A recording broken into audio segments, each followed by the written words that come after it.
सोचो और जानो, और कोई भी काम करो तो उससे पहले कम से कम थोड़ा सा मंथन कर लो, चिंतन कर लो कि आप जिस पैसे को पानी की तरह बहा रही हो, उस पैसे को कमाने के लिए आपके पुरुष सुबह निकलते हैं और रात को घर में आकर घुसते हैं, तब जाकर आपके बच्चों को अच्छी शिक्षा मिलती है, अच्छे कपड़े मिलते हैं, अच्छा खाना मिलता है। लेकिन हम उस तरफ बिल्कुल भी ध्यान नहीं दे रहे हैं, और हम क्या करते हैं कि पैसा उन त्योहारों पर खर्च कर देते हैं जिनसे कि हमारा कोई लेना देना नहीं है। कितनी महिलाएं ऐसी है जो करवा चौथ का व्रत यहाँ पर करती है? ईमानदारी से बताना, करवा चौथ का व्रत सारी महिलाएं करती हैं। किस लिए करवा चौथ का व्रत करते हैं? किस लिए? पति का खर्चा कराने के लिए। भैया कह रहे पति का खर्चा कराने के लिए, मैं उनकी बात से सहमत हूँ। लेकिन बहुत सारी महिलाएं क्या कहती हैं कि भाई करवा चौथ का व्रत करने से पतियों की लंबी उम्र होती है, यही कहते हैं ना। अब इसका मतलब क्या समझे? अब इसका मतलब क्या समझे? अब आप तो इनकी लंबी उम्र के लिए करवा चौथ का व्रत कर रहे हो, चलो मैं मान लेती हूँ। अब इनसे पूछो कि ये आपकी लंबी उम्र के लिए कौन सा व्रत करते हैं? भाई कोई भी पुरुष आपकी लंबी उम्र के लिए कोई व्रत करता है? जब नहीं करता तो इसका सीधा सीधा मतलब क्या है कि आप जल्दी से निकले और ये दूसरी शादी कर ले। भाई इसका मतलब तो यही हुआ ना, अगर हम सही मायने में सोचे तो। लेकिन हम इन चीजों पर जाकर कभी भी चर्चा नहीं करते हैं, और मैं बिल्कुल यहाँ पर कटु सत्य बोल रही हूँ। सुबह से लेकर शाम तक आप पूरा दिन भूखा रहती हैं, नए कपड़े खरीद कर लाएंगी, नए ज्वर खरीद कर लाएंगी, और मेरे पुरुष साथी भी जब शाम को टाइम होता है, क्योंकि बार बार छत पे बच्चों को देखते हैं, बेटा देख क्या निकल गया, क्या निकल गया, भेजती है ना। अब एक बात बताइए, जब कई बार बचपन में आपका बच्चा रोता है, शाम का समय होता है और चांद निकला होता है, तो आप खुद क्या कहती हैं कि बेटा देख चंदा मामा निकल गया। हम बोलते हैं ना अपने बच्चों को चुप कराने के लिए कि बेटा चुप हो जा, देख चंदा मामा निकल गया। और जब करवा चौथ जैसी रूढ़िवादी परंपराएं आती है तो आप उसी चांद को, उसी भाई को पति के रूप में छन्नी में से देखने का काम कर रही हैं। तो एक कैसा दोहरा मापदंड है? क्या बाबा साहब ने इसी दिन के लिए अपने 4-4 बच्चों की कुर्बानी दी? क्या इसी दिन के लिए उन्होंने अपनी जीवन संग्रहण की कुर्बानी दी कि मैं पूरा का पूरा जीवन इस देश की महिलाओं के लिए समर्पित कर गया, और इस देश की महिलाएं आज भी कर्म कांड पूजा पाठ में उलझी हुई है। और मुझे दुख होता है जब एक डॉक्टर, इंजीनियर, वकील, जज, ये महिलाएं इस तरह के कर्म कांड करती है। चलो एक अनपढ़ महिला कर रही है, कोई गाँव देहात में रहने वाली महिला कर रही है, तो एक बार समझ आता है कि भाई उसकी पहुंच वहां तक नहीं है, वो पढ़ी लिखी नहीं है। लेकिन आज मैं देखती हूँ कि आपके भी घर परिवार में पढ़ी लिखी बहुएं आ रही है ना, सबके परिवार में नौकरी करने वाली महिलाएं भी है। लेकिन उसके बावजूद भी आज भी कहीं ना कहीं हम कर्म कांड, पूजा पाठ और इन त्योहारों में, जो कि हमारे बिल्कुल भी नहीं है, उनको मनाने का काम करते हैं। तो मैं आपसे यही कहूंगी कि वो पैसा जितना आप खर्च कर रहे हैं, वो सारा का सारा पैसा बचाकर अपने बच्चों की शिक्षा पर लगाएं। मैं बाबा साहब के जीवन संघर्ष से जुड़ी हुई 2 घटनाओं पर प्रकाश जरूर डालना चाहूंगी, ताकि आपको एहसास हो कि बाबा साहब ने आपके लिए क्या कुछ किया है, कितना कुछ खोया है, और आज जो आप ये जीवन जी रहे हैं, अगर बाबा साहब नहीं होते तो शायद आज हम यहाँ पर बैठकर चर्चा नहीं कर रहे होते, आज हम एक चपरासी से लेकर राष्ट्रपति नहीं बन रहे होते। मेरी बहनों, बात उस समय की है जब परम पूज्य बाबा साहब बम्बई हाई कोर्ट में प्रैक्टिस कर रहे थे। अचानक उनके पास खबर पहुंची कि बाबा साहेब, आपका बेटा राज रतन बहुत बुरी तरह से बीमार है और अपने जीवन की अंतिम सांसें ले रहा है।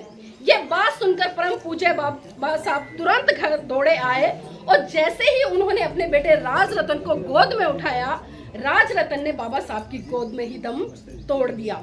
यह मंजर देखकर माता रमाबाई बिलक बिलक कर रोने लगी और साहब का कॉलर पकड़कर कहने लगी कि साहेब बस कीजिए साहेब, बस कीजिए। आपकी समाज सेवा के भूत ने एक एक करके मेरा पूरा परिवार उजाड़ दिया, साहेब बस कीजिए। तो बाबा साहब कहते कि रमा चुप हो जा, रमा चुप हो जा, तू तो रो भी सकती है, लेकिन मेरी तो आंखों के आंसू ही सूख चुके हैं, क्योंकि प्रतिदिन मैं अपने समाज के हजारों बच्चों को मरते हुए देखता हूँ। रमा चुप हो जा। तो माता रमाबाई फिर कहती है, साहेब मैं आज फिर चुप हो जाऊंगी, मैं आज फिर चुप हो जाऊंगी। लेकिन आप मुझे एक बात बता दीजिए कि जब जब आप अपने बेटे राज रतन को गोद में खिलाया करते थे, तो बड़े हर्षोल्लास के साथ कहा करते थे कि रमा मेरा बेटा बड़ा होकर एक दिन इस देश पर राज करेगा। तो साहेब आज राज रतन तो इस दुनिया में रहा नहीं, अब मुझे आप ये बता दीजिए कि बड़ा होकर इस देश पर अब कौन राज करेगा। तो बाबा साहब माता रमाबाई को धानस बनाते हुए फिर कहते हैं और राज रतन के पार्थिव शरीर पर हाथ रखकर कसम खाते हैं कि रमा मैं भारत देश में एक दिन ऐसा काम करके जाऊंगा कि भारत की हर रमा की कोख से जल लेने वाला राज रतन इस देश पर राज करेगा, इस देश पर राज करेगा। और वो राज मेरी बहनों, मेरे भाइयों, आज हम लोग संविधान के माध्यम से कर रहे हैं। परम पूज्य बाबा साहब ने संविधान के माध्यम से आपको एक वोट देने तक से लेकर एक शासक बनने तक का अधिकार दिया, लेकिन विडंबना है कि ना तो हमने बाबा साहब के 4-4 बच्चों की कुर्बानी को समझा, ना ही संविधान के तहत जो वोट की ताकत थी उसको समझा।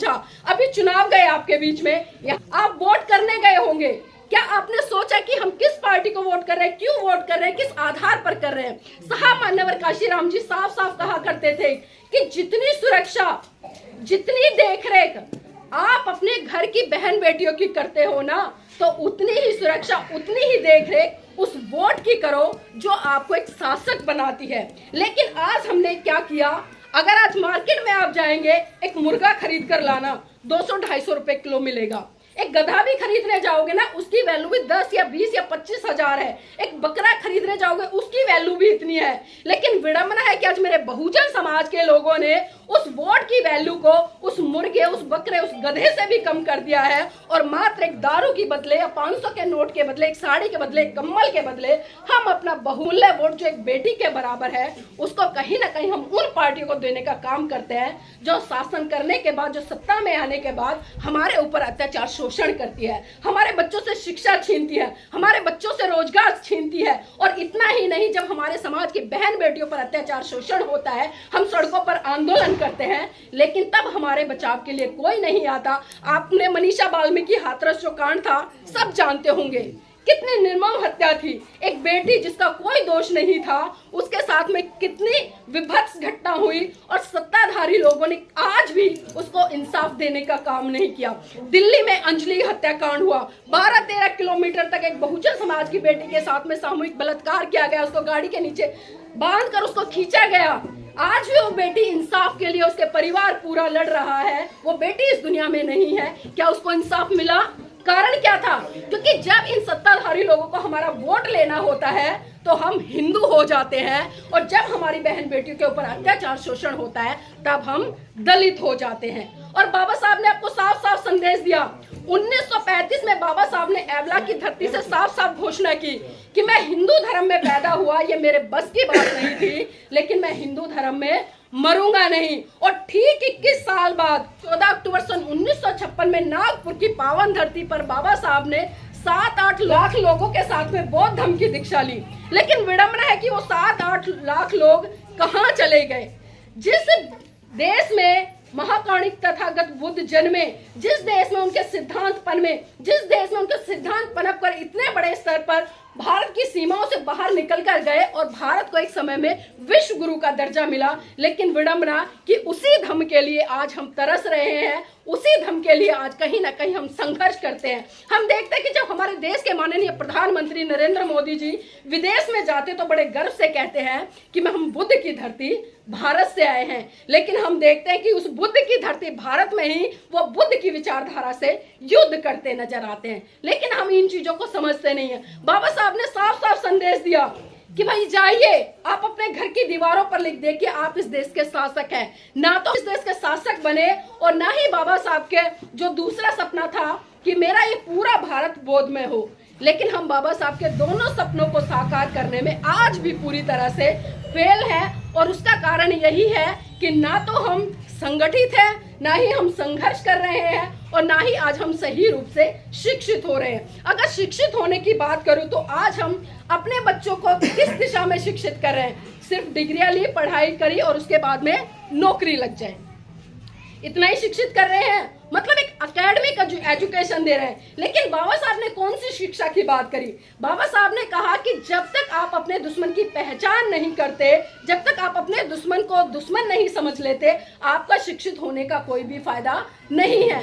आज हम देख रहे हैं कि हमारे ही समाज के पढ़े लिखे लोग मैं इसलिए कह रही हूँ क्योंकि वो अच्छी अच्छी और बड़ी बड़ी डिग्रियां लेकर बैठे हैं, लेकिन वो आरएसएस या भाजपा की गुलामी करते नजर आ रहे हैं। तो क्या हम उन्हें शिक्षित कह सकते हैं? कह सकते हैं उन्हें शिक्षित? तो देखिए बाबा साहब ने कितना बड़ा संदेश दिया, लेकिन हमने उनके संदेशों को भी नहीं समझा। और बाबा साहब ने तो महिलाओं के लिए खासकर कहा कि मैं किसी भी समाज की उन्नति इस बात से आंकता हूं कि उस समाज की महिलाएं कितनी पढ़ी लिखी हैं और जागरूक है। अभी मैंने कहा कि हम पढ़ लिख तो गए हैं, डिग्रियां बहुत है हमारे पास में, लेकिन जो जागरूकता की बात करी, अपने दुश्मन की पहचान करी, वो आज भी शायद हमें नहीं है। आज भी कोई आता है, हमें प्रलोभन देता है, कुछ भी बताता है, हम उसकी बातें मान लेते हैं, लेकिन अपने इस विवेक का इस्तेमाल नहीं करते। अभी